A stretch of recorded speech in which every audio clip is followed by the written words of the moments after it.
So, Excellencies, ladies and gentlemen, again, profound honor and a deep sense of purpose that I join you today at the Global Islamic Finance Forum 2025. So, my appreciation to the association for, of course, Islamic Banking and Financial Institution Malaysia, IBIM, for their exemplary leadership in convening this forum with the steadfast support of the Governor and the Bank Negara Malaysia. I was alluding in Bahasa just now that at the rate he is going, I would insist that I set up an office here. Because I think for 3 weeks in a row, right? And he's so persuasive and demanding that it's very difficult for me to say no. He says, this is the best in the world, this exemplary, this will give you the necessary push. And how do I, as a politician, say no? Those of you who are familiar with the Yes Prime Minister series will understand what I mean. Now, once again, the timeless principles of the Sharia, particularly the understanding of Maqasid Sharia, meet the boundless possibilities of modern innovation. And I made this reference to this issue here last week and the previous week about the need to see the Islamic financial instrument as not just complementary, but to focus on our ability and capacity to showcase and present a viable alternative that covers not a limited understanding of sustainability, but of ihsan, of a true meaning of participatory and joint and fair and just development. This morning I had this conversation with the students. Dr. Azman was there, and I made this reference to our economic discipline in the universities. My generation, and many of you have been taught that the pillar has been, of course, Adam Smith's Wealth of Nations. Whilst that seems to be relevant in some areas, I'm not discarding that entirely in its entirety, but we should be, even if you understand Adam Smith's Wealth of Nations, it is only fair to also read his other great work, The Theory of Moral Sentiment. Then the whole understanding of economic development and capitalistic outlook can be at least be adjusted to understand some societal concerns that relate to the issue of inequality and justice. I made reference to a small retreat we had in Bilbao in Spain with Amartya Sen and Michel Camdesu many years back when I was in the doldrums. So I had a lot of time. Now, it is interesting, we were talking about Adam Smith and his limitations if we confine most of our countries fail, including Muslim countries. But it is interesting that Amartya Sen's wife, Emma, alerted us to say, look, before you proceed further to this critique, or should I say devastating critique of Adam Smith, you must also realize that Adam Smith in his Wealth of Nations, not taking theory of moral sentiments, made a point to raise the issue of inequality at least 14 or 17 times, according to her. Amazing, she could count how many times Adam Smith made. Now, why I refer to this is precisely because we inherit a system. And this is a major challenge of post-colonial world and society, that people, however much, even some nationalists and anti-colonial masters, leaders, tend to be absorbed and convinced with a particular viewpoint, either the right, unbridled capitalism, or the left, socialism or communism. And we see now an opportunity to make some adjustments. And I have a strong views on this, I mean, to follow my colleague Najatullah Siddiqui, of making adjustments, of Islamizing some instruments. Fair, it has been to be done in the first decade or so, but now we should mature. We should be able to see the strength of the economic system as a viable alternative, and I think showcase to the world, because unbridled capitalism with the lack of values and humanity in politics and surely in economics, we need not be just confined to the views of Piketty or before that Stiglitz or even John Rawls. For those who are familiar with this whole concept of maqasid sharia and economics would realize that the major concern in economic development is justice and equity. And the legacy of Omar Abdul Aziz, for example, is not only that he's pious, but more profoundly, as a caliph, he made it clear that his major task, other than peace and stability, is effective eradication of poverty from countries like, from, of course, the Arab world to Azerbaijan. And why is it so? Because, of course, it relates to the issue of governance. That is why when I discuss this Malaysia Madani and economy, and including Islamic finance, I will invariably relate to the issue of governance.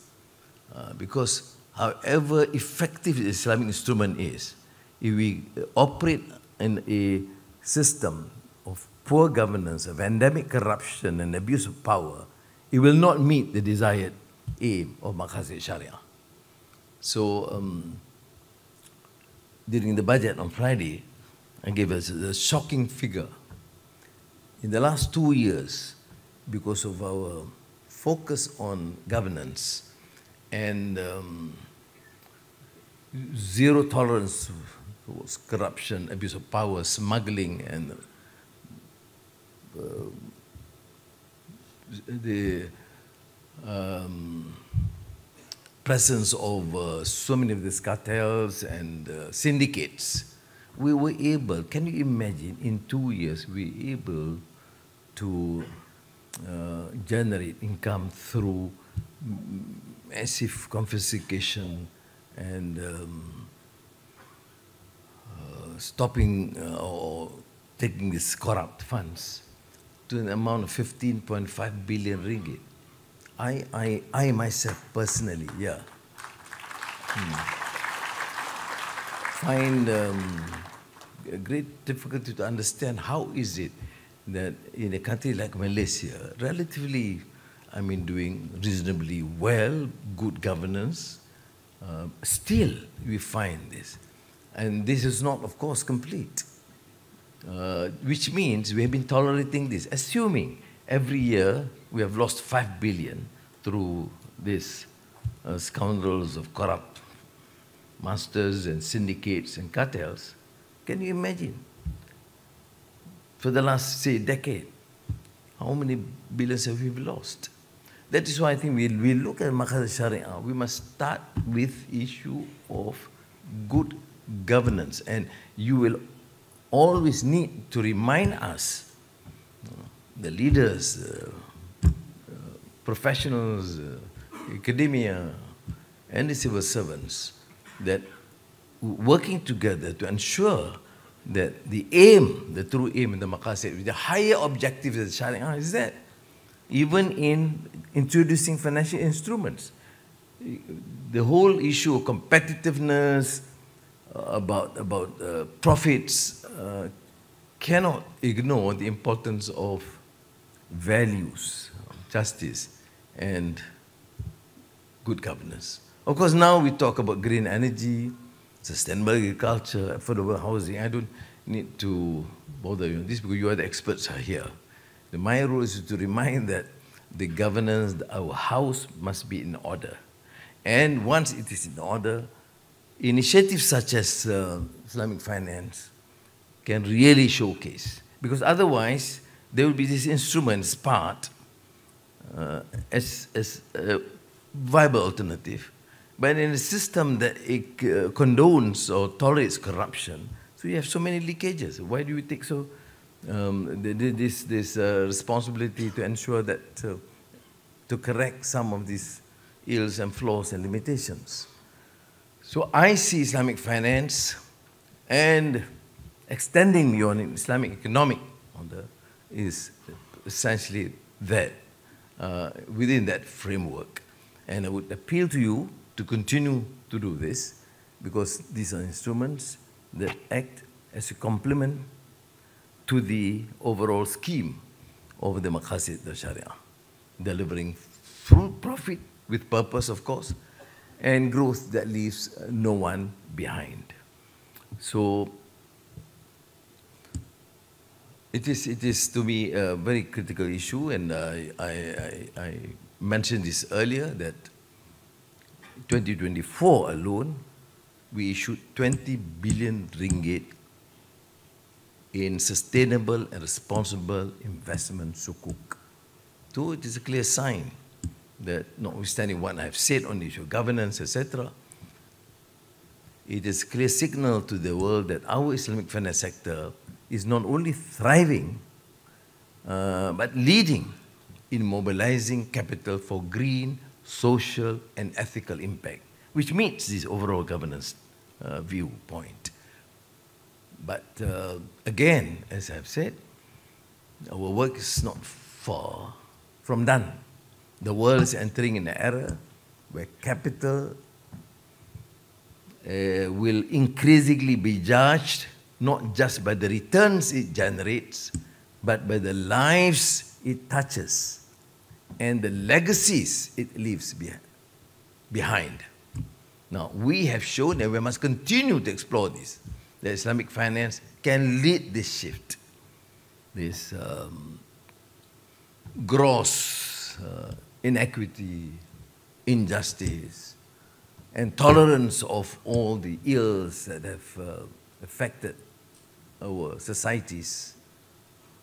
And this can be further strengthened because in every class, in every lecture, in every initiative, every instrument, we talk about values and ethics. So, may Allah give us the strength, and may let this forum be the place where new alliances are forged, where innovation is harnessed for the common good, and where Malaysia's leadership inspires a global movement, a leadership that focuses on values and ethics and humanity in a climate that has somewhat ignored these core principles and values. So the next chapter is ours to write, and history will remember whether we choose to lead with courage or to follow with caution. So Malaysia's leadership in Islamic finance did not happen overnight, of course. You have seen the work, a result of decades of innovation, resilience, and foresight. My duty is to remind you to bring back to the core fundamentals and values, other than the global sukuk market or the green and sustainability-linked sukuk. We develop a strong competitive takaful sector. We embrace fintech and digital platform for zakat and wakaf, linking tradition with modern technology. And it is again precisely for this reason that Malaysia is consistently recognized as a trusted global hub where investors can find stability, clarity, and opportunity underpinned again by ethical foundations. Now, if I may share, Governor, my engagement with investors in the Middle East, in ASEAN, not ignoring Turkey, of course, and Europe and beyond, our theme is clear. The world is searching for financial systems that deliver not just profits, but also purpose. And so, let us work together to empower our communities by ensuring that financial solutions uplift those most in need.